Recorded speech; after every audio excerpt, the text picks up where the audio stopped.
First, let me wish you all a very happy Guru Purnima. We will just go ahead, a glimpse into what we would be sharing in level 2 of our basic course. One section is divisional charts. And in divisional charts, the most important is the Navamsh, that's the D9. Now, what exactly divisional charts are? Divisional charts, as the classics say, are the Varga charts. Varga means sections. Like in school, we have sections, we have division, like class 1A, 1B, C, D. Depending upon the interest of the student, the level of the students are assigned a Varga. Similarly, in Jyotish, initially we just had the Lagna chart.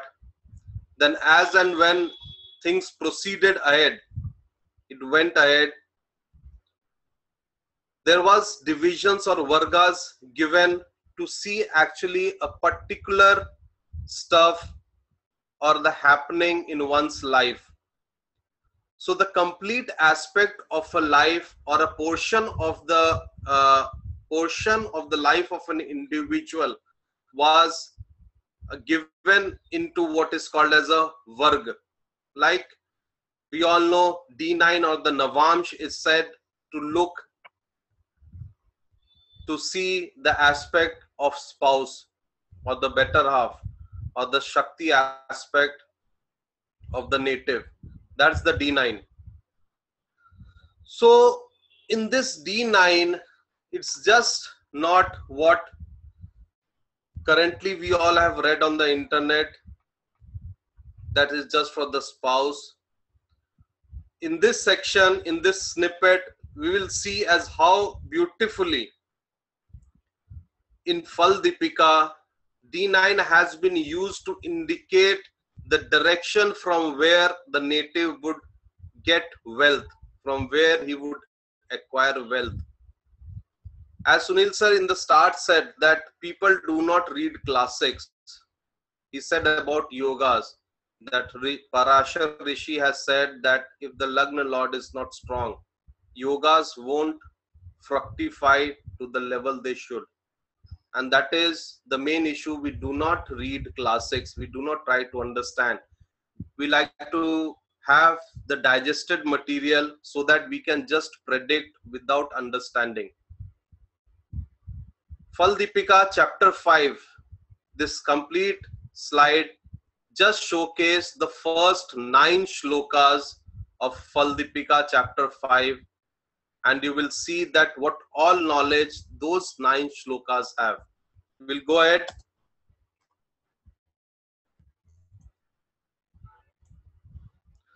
So, a quote from Albert Einstein: pure mathematics is in its way the poetry of logical ideas.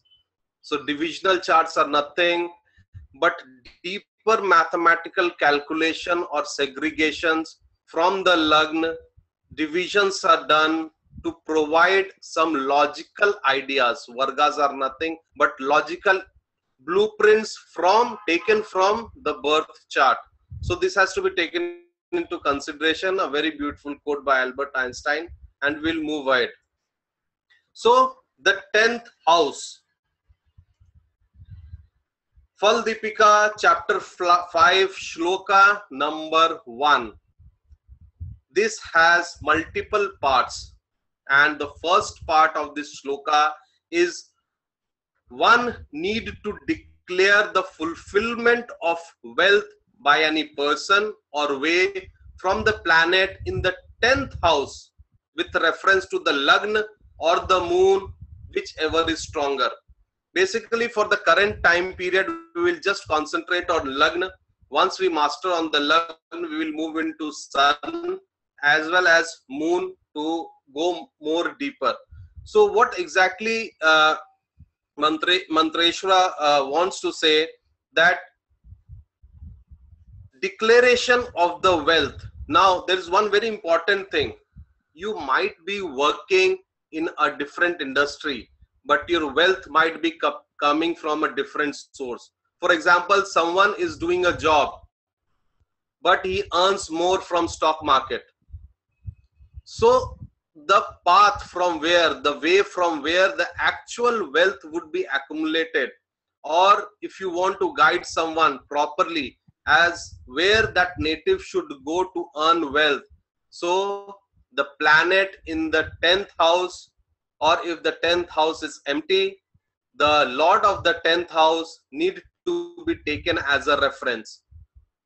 The source of acquisition of the wealth as per Faldipika is, if in the 10th house you have sun, so father would be the main source of the wealth. So it could be either his property, his business. If moon, it is mother. Mars, it is enemy. Means anything done by your foes or your enemies would result in the betterment of yours. If suppose your enemies tries to hit you, and when they try to hit you or attack you or do harm, it is then when you will gain wealth or gain something good in your life. If it is Mercury, it would be friends. Jupiter is brother, you will gain from your brother.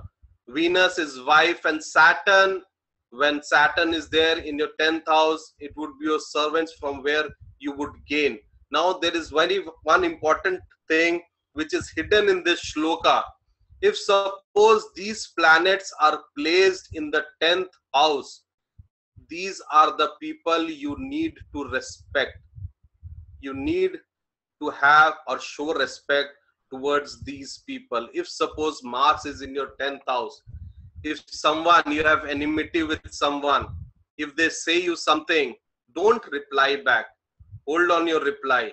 So that is your karma. As in transit, we have just seen that everything that goes is the life cycle of karma. So this is a very hidden thing that is there in this shloka, that if any planet is in your 10th house, respect that person. If it is sun or moon, just before doing any work, touch your father or mother's feet, or just give them proper support or respect, and you will see that your wealth would be flowing. So we'll go ahead. The very important thing, as we have seen, there are only major significators in the last slide that we have seen: sun for father, moon for Mars, Saturn for servant, etc. But as and when we proceed in this world, there are n number of professions that are coming up. So karakatwas of the modern aspect that we have a long list as given by Uttar Kallamritam, and other scholars have also given represented great significations for all the planets. So those need to be considered while working on the profession or the wealth aspect, as from where the native would get benefit. Like for example, the sun signifies father as per the classics. With the modern karakatwas, we can have the addition of government, higher bodies, higher position, or your boss, or your own self, your motivation. So these all things need to be kept in consideration while checking a chart or coming to a conclusion. So we'll go ahead. We'll take a quick example. This chart is of Muhammad Ali, the great boxer, as you all are aware. From the Lagna is Cancer, Kark. From there, the 10th house is Aries or Mesh. So in Mesh, which is the planet, the main planet, the strong planet need to be taken into consideration from the Lagna or the moon. But currently, for this example or for this session, we will just fix on the Lagna. In the 10th house, it is Aries, and Mars is posited in the 10th house. Now, everyone knows that in Aries, Mars is a strong planet. It is posited at a strong position. Now, if we see as per Kalpurush Kundli, 10th house is the Capricorn, and Makar gets exalted in Capricorn. So, Mars at this point for Muhammad Ali is actually strong. And if we all know, Mars is the Karak for battle, fights, strategies. And along with Mars, we have Saturn. Saturn gives discipline, hardship, struggle. You need to give your 100% to achieve something. So we know by the placement of Mars that this person or the native would get wealth from something where he needs to show his strength, he need to show his discipline, he need to fight, he need to win battles to gain wealth. We'll go ahead. Second is Bill Gates. Again, Kark, Cancer Lagna. The 10th house again is Aries, but we do not have any planet over here. So Aries, the Lord is Mars. Now where is Mars? Mars is posited in the 3rd house with Mercury in Gemini.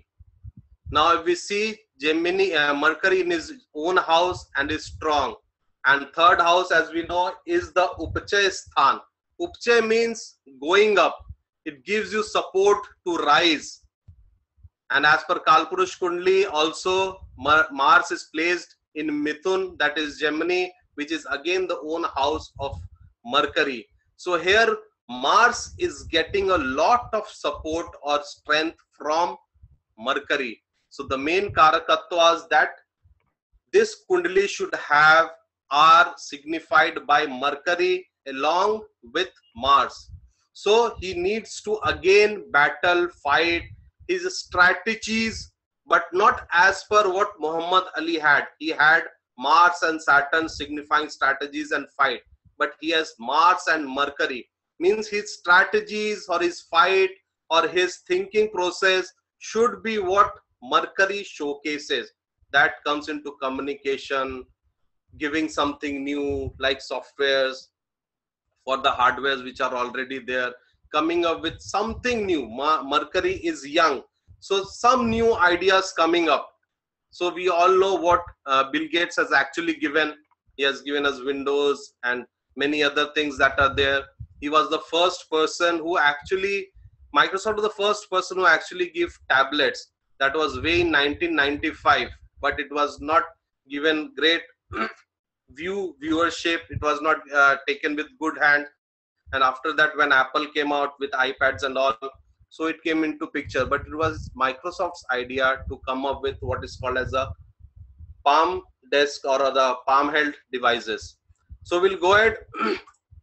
We'll see the second portion of the same shloka. Sometimes, like we have seen in Bill Gates' chart, there is no planet in the 10th house and it is sitting somewhere else with someone else. So in this case, is there something else we need to take into consideration?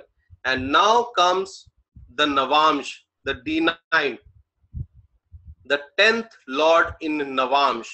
So what Manteshwara has to say in the same shloka is the profession of the native should be determined and prescribed as per the Lord of the Navamsh, occupied by the Lord of the 10th house from the Lagna Kundli. Means, see the Lord of the 10th house in the Lagna Kundli. That Lord, where is it posited in your Navamsh?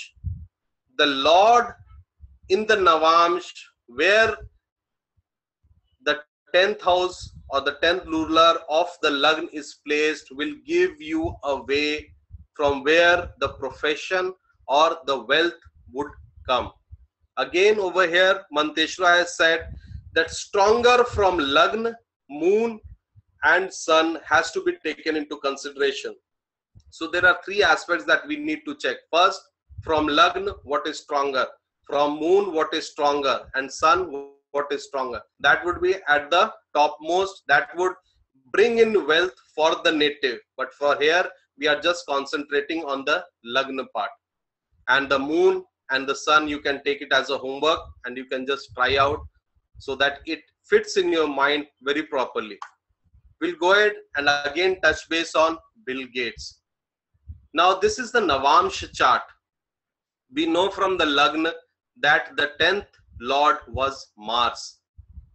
So in Navamsh, Mars is again placed in Gemini in the 11th house, which is again the Upachaya Sthan, and the Rashi or the Lord is Mercury.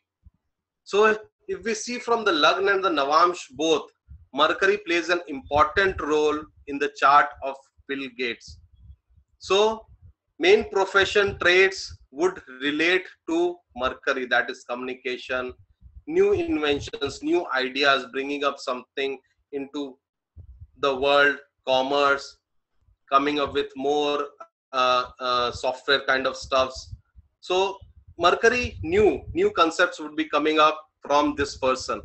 So this is what is Bill Gates has to do with the Navamsh and the Lagna chart. Now we'll again touch base Muhammad Ali. We have seen that is 10th Lord Mars. In his Navamsh, Mars is placed in the Kark in the 6th house, which is the Rashi of Moon. So 6th house represents enemies, fights, oppositions, arguments, and Mars when placed in 6th house is represents fight and competition, and in the house of Moon it gives the use of mind while you are doing your work.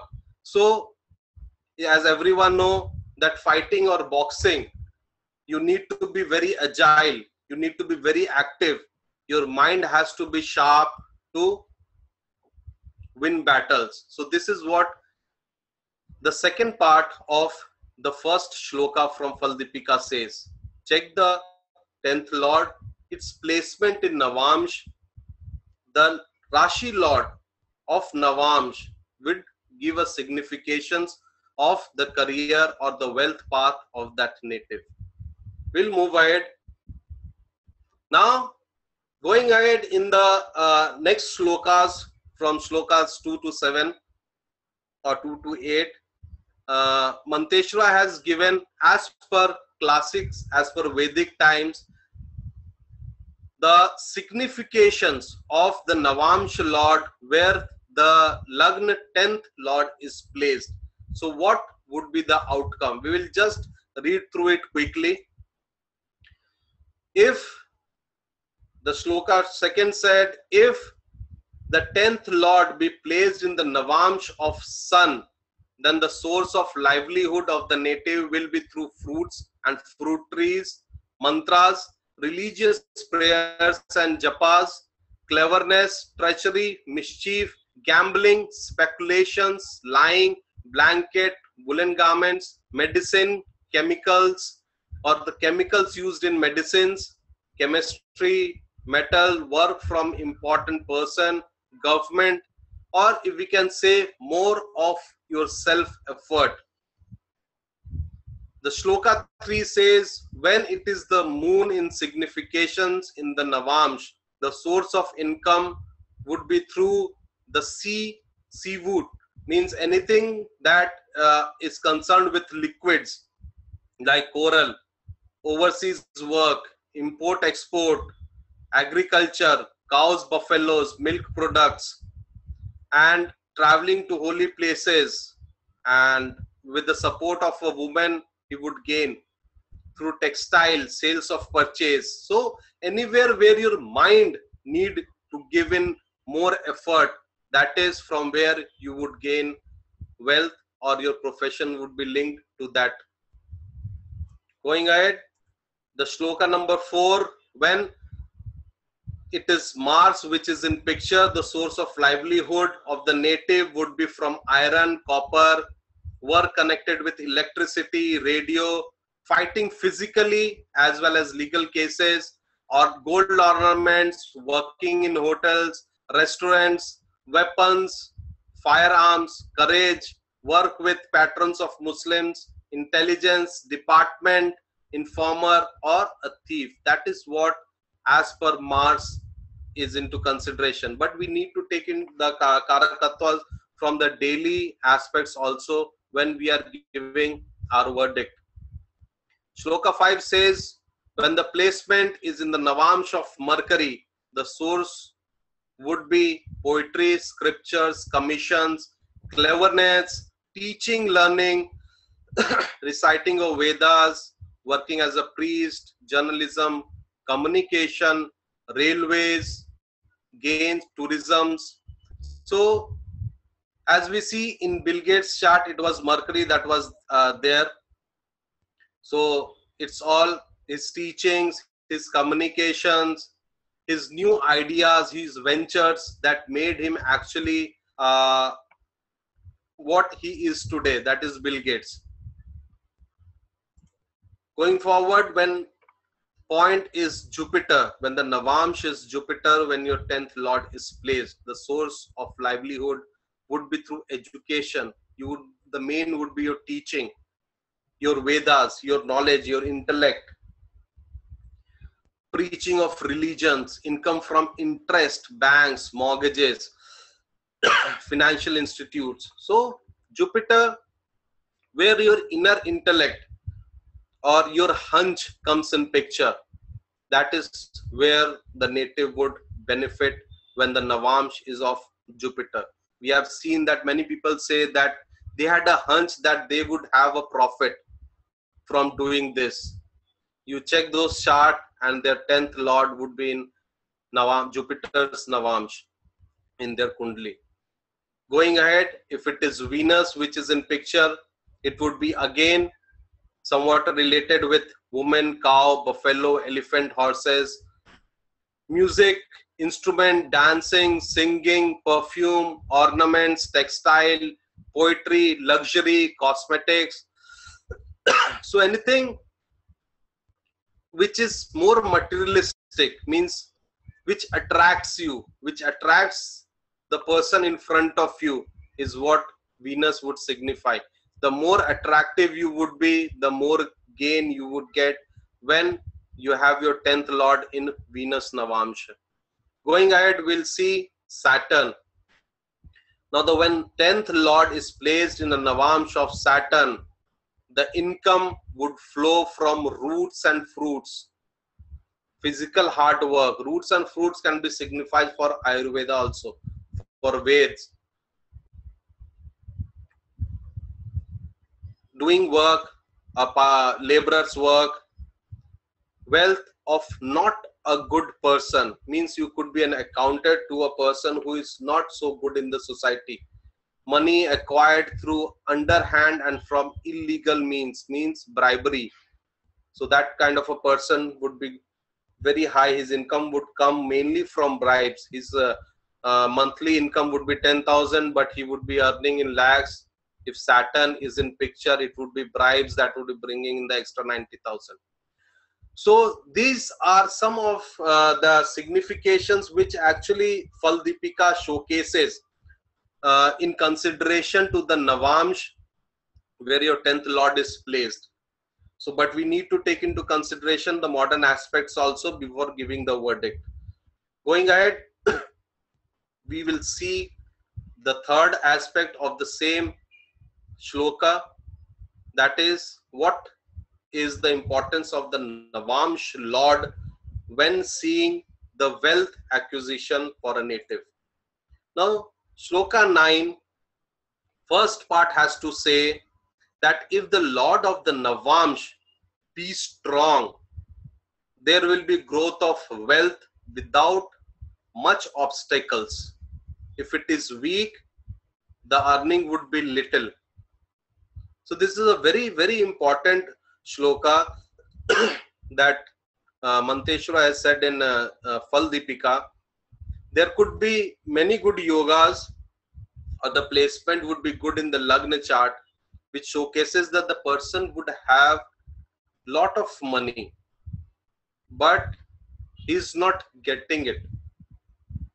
What could be the reason? It could be the reason that the Navamsh lord is not strong. It is afflicted, or there is some hindrance due to which the money is not flowing properly. So the remedies, if you give, that has to be need to be seen properly, or it might backfire. These all things we'll see in level 2, as what kind of remedies, normal remedies, can be prescribed. Now we'll take a very important chart of Henry Ford. Everyone knows about Ford Industries, the automobiles. Now if we see again over here, the 10th house is Aries. Again Mars is into consideration. Same like Bill Gates, 10th house does not have any planet, and its Lord Mars is placed in the first house or the Lagna. As per Kalpurush Kundli, Mars is placed in Aries again, its own house. So again here Mars is the Karak for battle, strategies, fights, sitting in the house of Cancer, which represents vehicles. Your imagination would bring up wealth, and this is what Henry Ford did. Thus his own effort, as we said, when moon is into consideration, your own effort and strength would bring in the source of earning, the wealth. And thus by his own effort and strength, he was able to give today what is we all known as Ford automobiles. Now on his chart, we'll check the third part of the shloka which Faldipika had said about the Navamsh Lord. So the Navamsh Lagn here is Virgo for Henry Ford, and the ruler is Mercury. Mercury is sitting in its own sign in the Lagn, making it strong. But there is an aspect of Saturn from the 7th house. So it will give some initial struggles, but the money would flow. And we all know that Ford automobiles, Henry Ford had a good money when he gave world the vehicles. So these are small, some of the dictums as given by classics that we need to take into consideration while seeing charts. The only issues nowadays that we do not read classics, so we do not understand what the rishis has actually given. They have given everything. Even the logics have been given if we read till the end. So as said, the cream is always left at the end. So this is what the classics also have. In the start, we would feel like it's all boring, but the actual cream is there at the end. But we need to read till the end.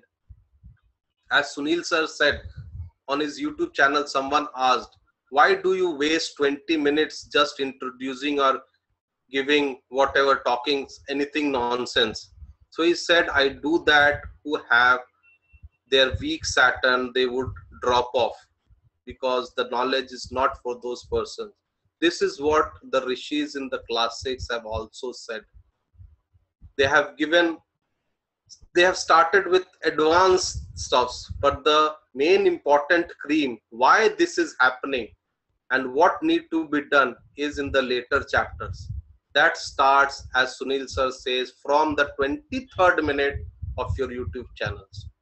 So we'll go ahead. Very important thing, directions. In the 9th shloka, Manteshwara has said, which is the direction that the native should follow to bring in wealth.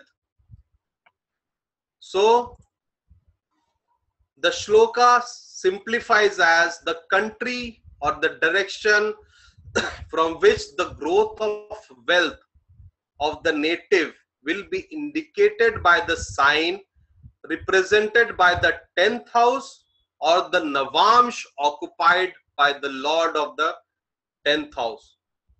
Very important, difficult to understand, but very simple. Once you understand, it is difficult. Once you understand, it would be simple. There are some clause given over here. If the sign be occupied or aspected by the Lord, its own Lord, the source of income will be found in his own country, means in his own birthplace. We have seen that people go around the world searching for job, but they come back, settle at their own place, and they start earning. This is the clause which will work on their chart. The same, that the native would work in his own country or birth land will happen when the Navamsh occupied by the Lord of the 10th house be a fixed sign. If the sign of the 10th house be occupied or aspected by planet other than its Lord, the person will earn its living from other land, means outside. Now if suppose a person comes, where should I go? If the third signification is working, tell him to move out of his birthplace. And which direction should he go? The next slide will tell you. The Lord of the 10th or the Navamsha Lord, the directions are these. Aries holds east direction, Taurus south, Gemini west, Cancer north. ESWN, ESWN, ESWN. So this is the direction you can tell the person to start traveling.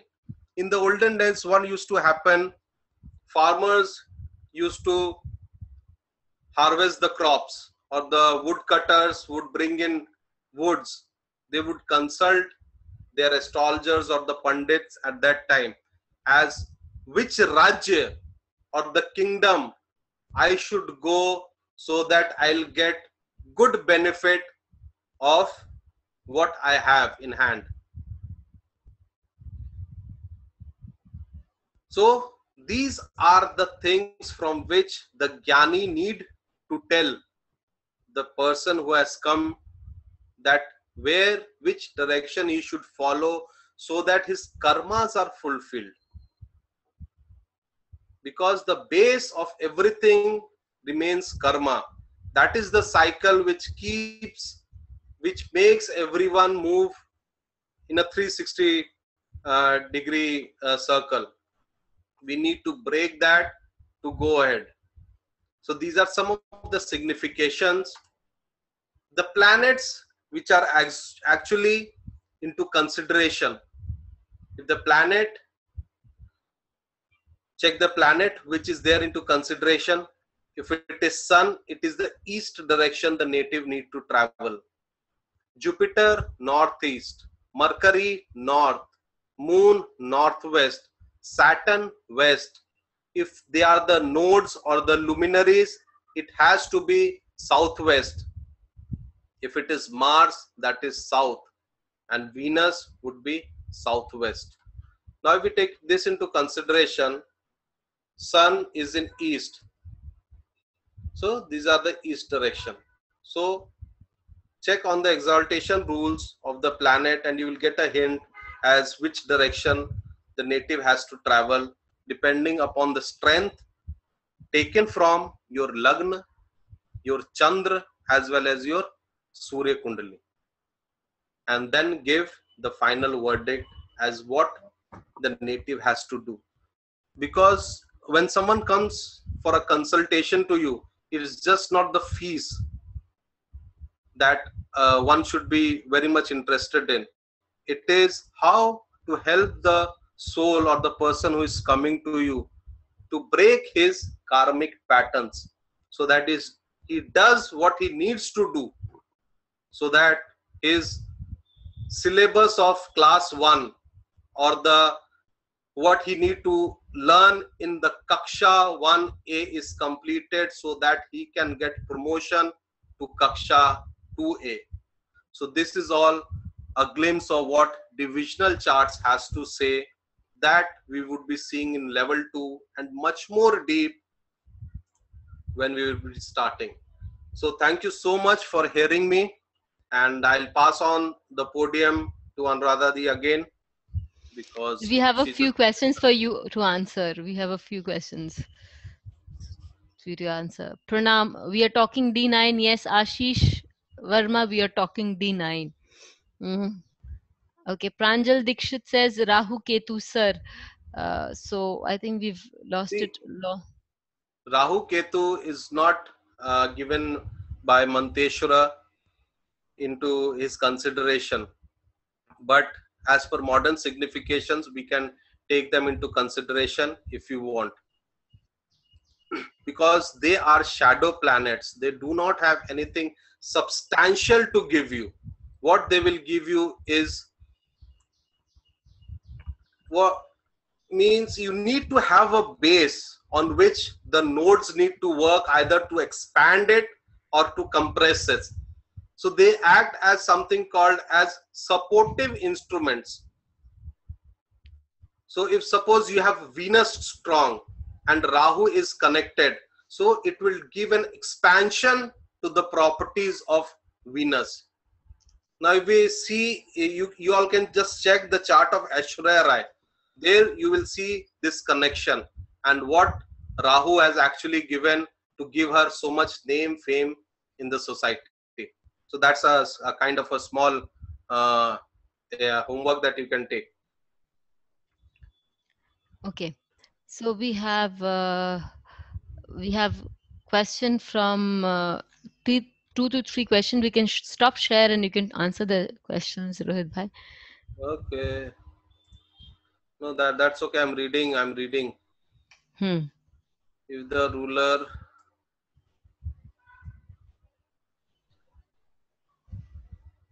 so if the ruler of the 10th house is placed in the house that is ruled by, say, Jupiter,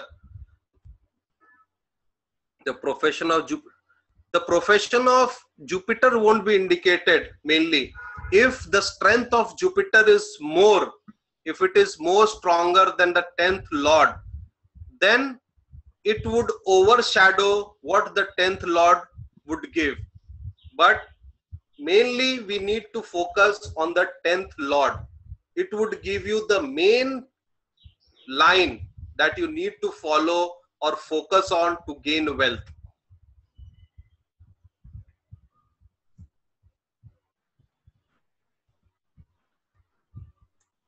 Charlotte, D10 normally everyone has given. Everyone knows it is D10 from where we need to see job. But our understanding on this, what Faldipika actually had to, Manteshwara had to give you.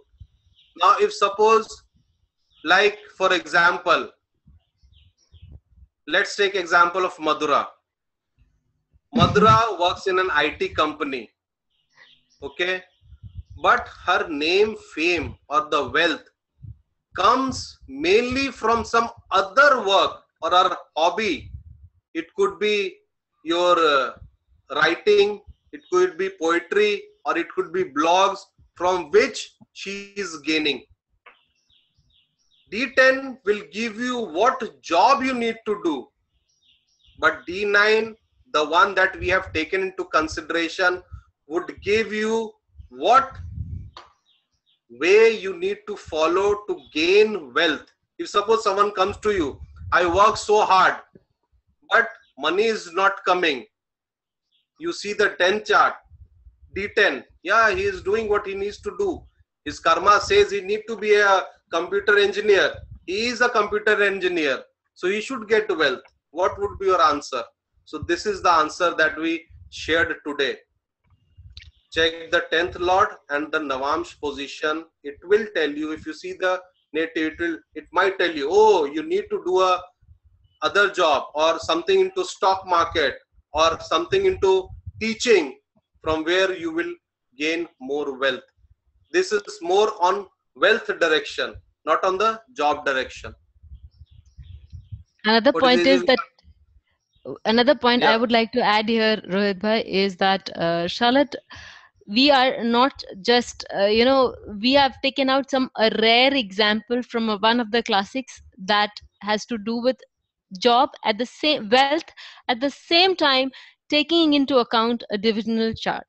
We at Saptarishis want to be the path breakers. We are not definitely not the path breakers still yet for many people, but we want to be path breakers. So we pick out different examples from different classics to make it happen.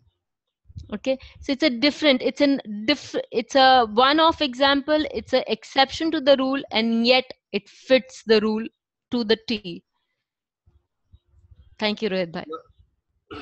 Now, Joy, the easiest way to find the profession in the Lagna chart, ask the native do whatever he feels good. After that, we'll see the Lagna chart. But coming to the chart, always check the strength of the Lagna Lord, then your 6th house, then your 10th house. 10th house will tell you how good you will do about your work that you would be taking from the 6th house. Sunil sir said D9 is Pada chart of D1. So we can say or treat D9 as more precise D1 chart. Yes, definitely.